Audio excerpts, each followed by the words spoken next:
Well, good morning, and my name's David, and unusually for me, I've not been in church for the last 3 weeks, and so far I don't appear to have been struck off, so that's good.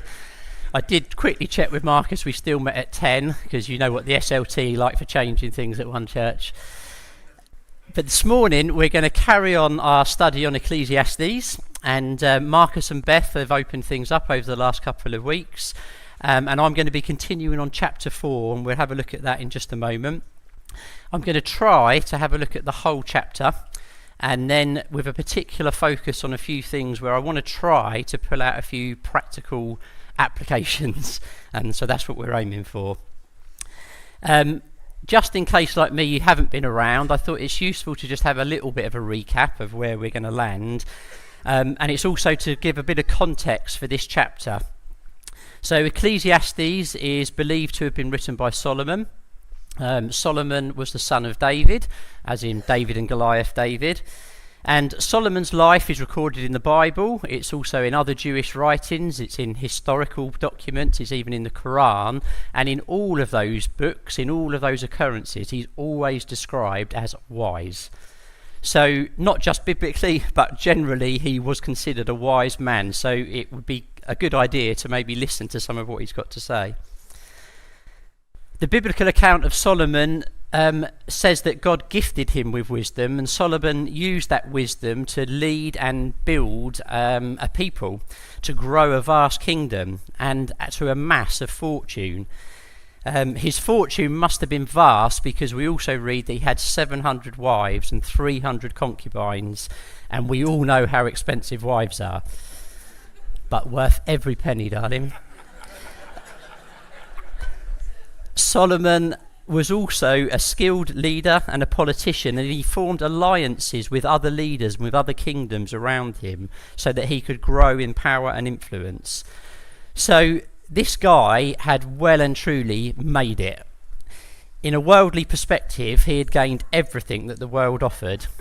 And you know, despite this book of Ecclesiastes being nearly 3,000 years old, as humans, we haven't really changed that much. He achieved fame, fortune, success and power, which is pretty much the go-to ambition list of many people living today.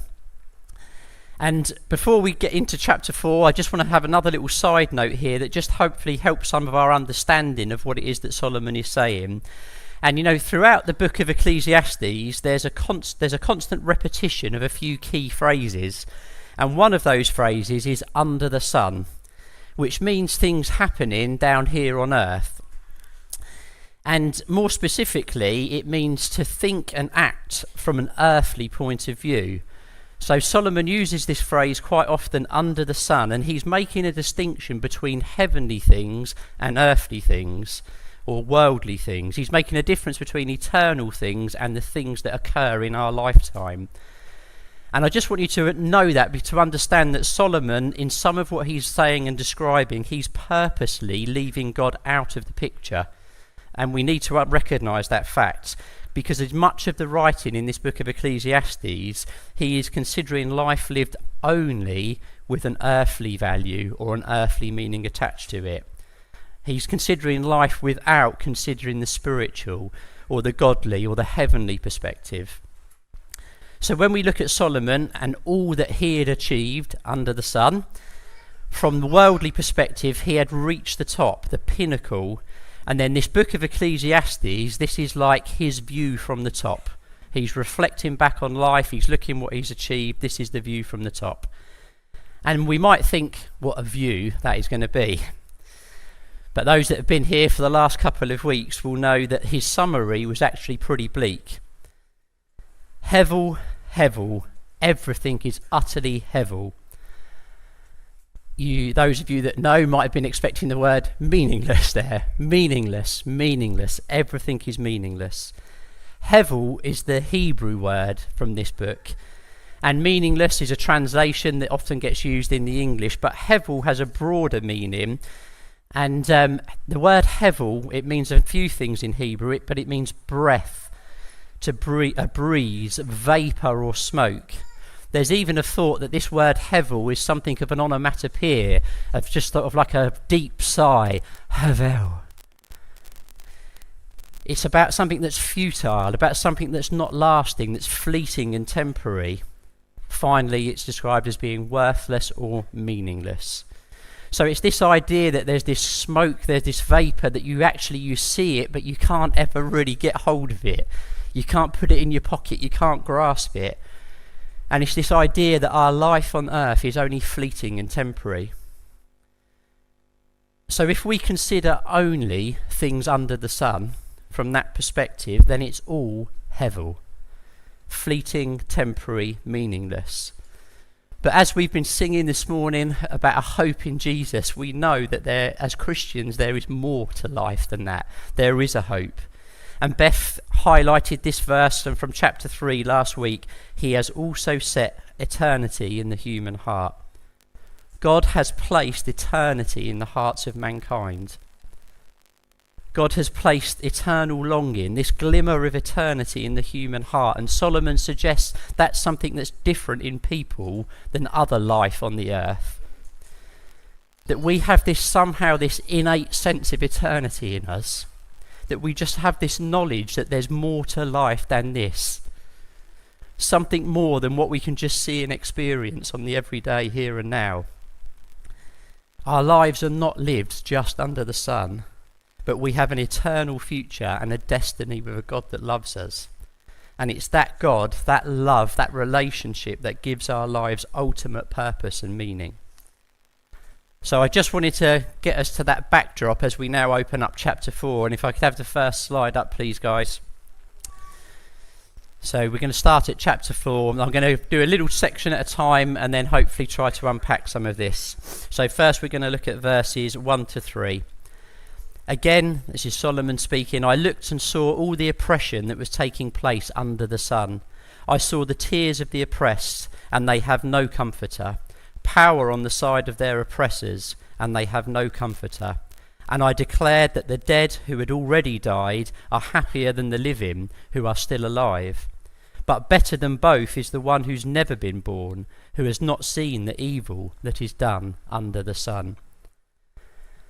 So at this point, Solomon's looking again in a bit of a bleak backdrop. And he says it's better actually to be dead than under an oppressor, under the experiencing the evil that we have in this world. And in fact, he even goes a step further. It's not even better to be dead. It's better to have never even been born at all. He's talking about the evil and the injustice that is in the world. And it seems like a really extreme view, doesn't it? In extreme language. And so my question is, well, maybe as a people, we've developed a bit since then. Maybe as a society, we've refined ourselves. We've become a little bit better. But the short answer is, of course, no, we haven't. And I just want to give you one stark example, and it is stark, I appreciate, but if we consider not that long ago in human history, the Holocaust, a child on a train heading to a Nazi death camp, we know what's awaiting them, and maybe in that sort of scenario we can see why Solomon might say it's better that they were never born than what they're about to experience. So 3,000 years later, humanity is still very capable of evil, and we see terrible inequity in our world. The gap between rich and poor just grows and grows and grows.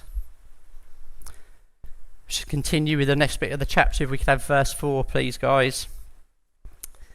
And I saw that all toil and achievement spring from one person's envy of another.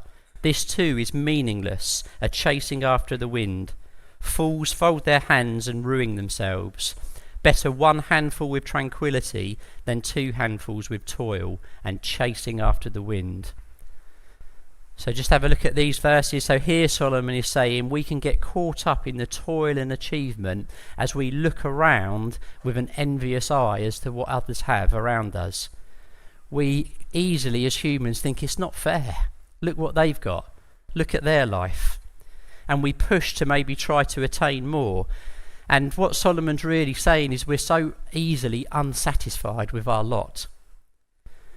And really quickly, there's a simple remedy to unsatisfaction. And there's 2 things I think that we can do. First of all, is we just keep our eyes and our focus on our own stuff. Not be so interested in looking around about what others have.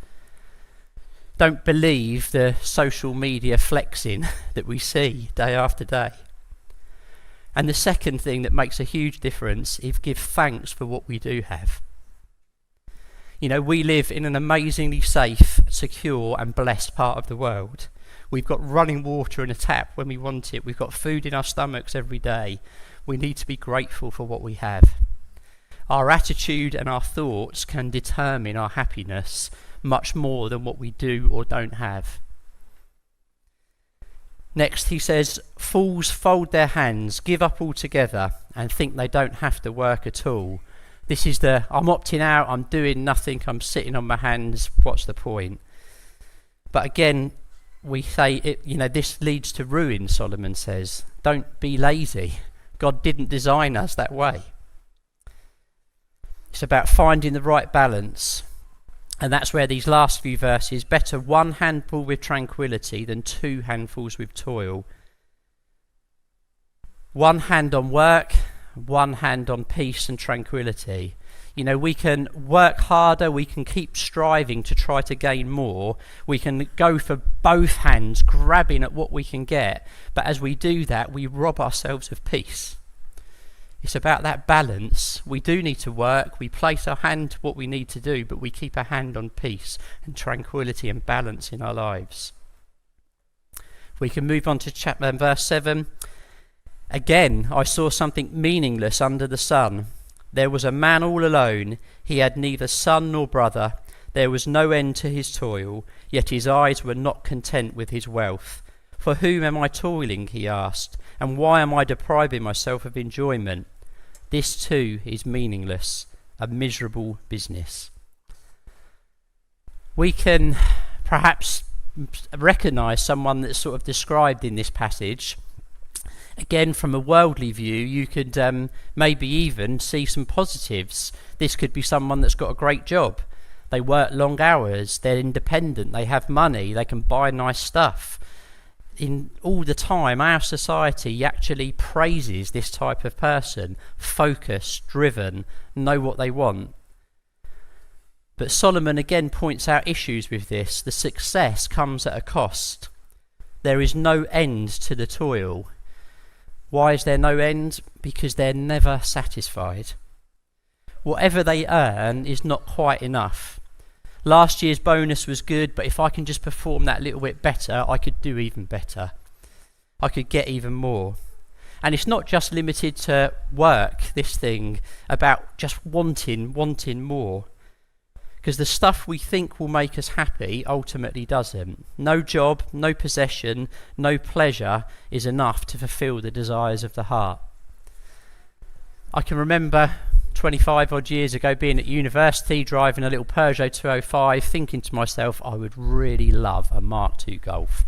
If I could just have a Mark II Golf, I've made it. I saved up and a student loan, got the Mark II Golf, loved it.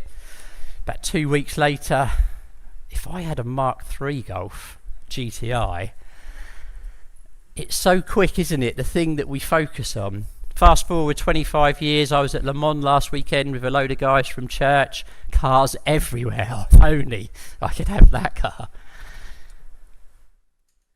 The actor Jim Carrey famously said, I think everybody should get rich and famous and do everything they ever dreamed of so they can see it's not the answer. Solomon puts it like this: their eyes are not content with their wealth. Whatever we have, it doesn't fully satisfy. And there's another problem for this guy in the story. The person is alone. The scripture says neither a son nor a brother. So again, success, but at what cost? Who is it all for? Solomon says don't become a successful but solitary person. It's just not worth it. And I just want to take a moment for us to reflect here. Maybe even ask ourselves the question, what are we labouring for? Robert Louis Stevenson said this: perpetual devotion to what man calls his business is only sustained by perpetual neglect of many other things. What areas in your life are you neglecting? Throwing everything at work, everything at the thing that you think you need to achieve? Are you sacrificing relationships with God, with family, with friends? All for the sake of a career that may leave you successful but solitary? These are questions that are just worth asking ourselves, to just maybe look at balance again. Whatever we build our life on will drive us, but it can also enslave us. And our culture positively promotes this kind of attitude. Social media is full of it. Work hard, climb the ladder, do whatever it takes. Get the money, be TikTok famous, achieve these things.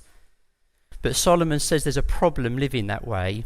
You can attain success and all your dreams, but it still won't be enough. In fact, you'll become enslaved because the success is actually an idol that always wants more. I'm going to just jump a few verses now because I want to come back. We're going to go on to verse 13, please, guys. This is the end of the chapter. It says this: "Better a poor but wise youth than an old but foolish king who no longer knows how to heed a warning. The youth may come from prison to kingship, or he may have been born in poverty within his kingdom. I saw all who lived and walked under the sun followed the youth, the king's successor. There was no end to the people who were there before them.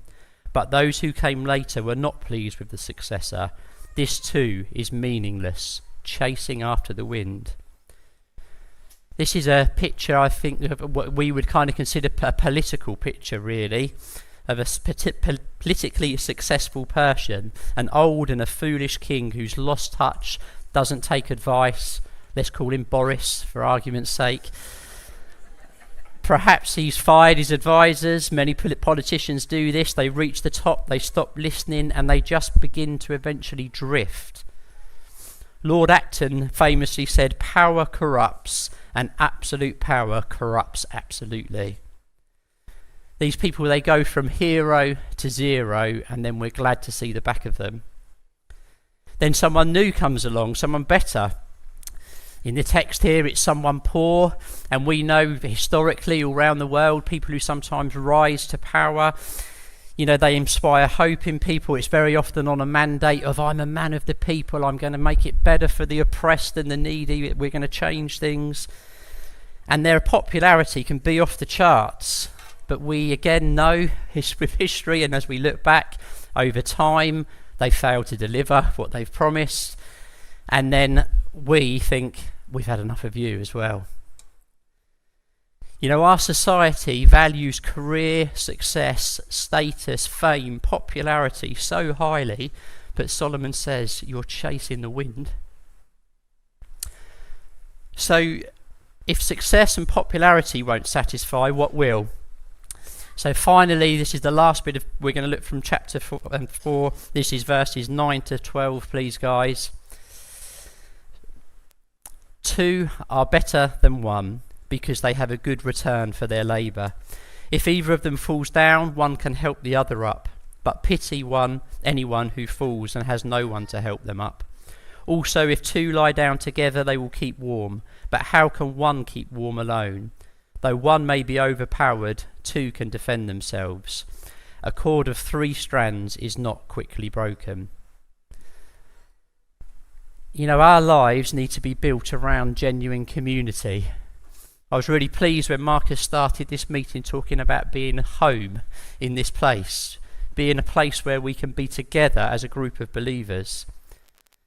This is the only bit of text within that chapter where Solomon doesn't end with the term, this is hevel, meaningless, chasing the wind. These things are good for us. These scriptures are often quoted in relation to marriage and couples. I'm sure we've all been at weddings and heard these verses said.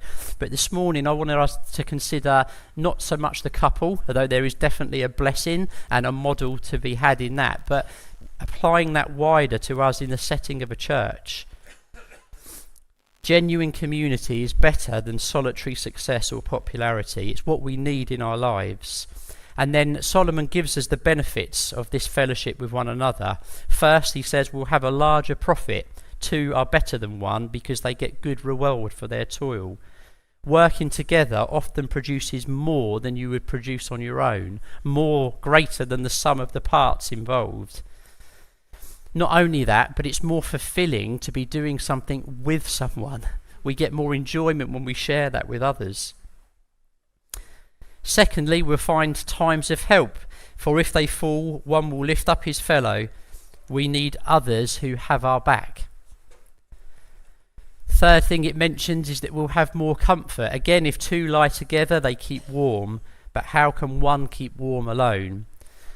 This one might sound a bit strange to us and very much seem applicable to the married couple scenario, but it's actually generally considered that this text was actually speaking about the fact that in the ancient Middle East there was often lots of travel, and during that time of travel you would sleep on the cold side of a road going to places A to B. And when you're sleeping outdoors at night and the temperature drops, a single cloak that you would have been wearing isn't enough. But if you can huddle close to someone and double up and share some warmth, that's what it's talking about. And you know, every one of us in church should have at least someone that we feel we can huddle with, to really get close to. You know, if you've experienced anything of warmth and friendship in this church, then that's the kind of thing that Solomon's talking about here. Finally, it says, you will have greater protection. And though a man might prevail against one who is alone, two will withstand him. A threefold cord is not quickly broken. When you're alone, you're vulnerable. When you're in community, we have protection. We can encourage one another, support one another. Charles Spurgeon wrote this: communion, meaning community, communion is strength, solitude is weakness. Alone the free old beech tree yields to the blast and lies prone in the meadow. In the forest, supporting each other, the trees laugh at the hurricane. The sheep of Jesus flock together. The social element is the genius of Christianity. As I was just finishing my preparation yesterday, I just had a little moment and I flicked onto Facebook, and Karina, who had been at the Ladies' Day that Marcus mentioned, had just shared a post basically saying how great a time she had. But she finished that post by writing this: church is not something you go to, it's a family you belong to. This is some of what Solomon is saying here. We need to be known, and we need to know and be known to one another.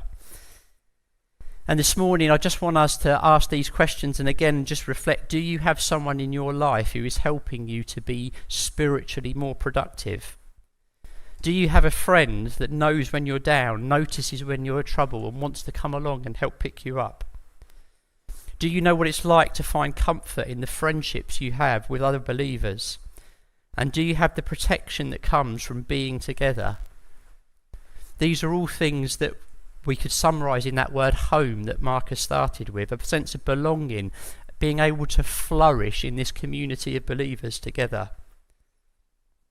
We were built for relationship with one another and with God. And that is where we find value, purpose and meaning. It was Solomon who taught us that friends and companions should make us a better person.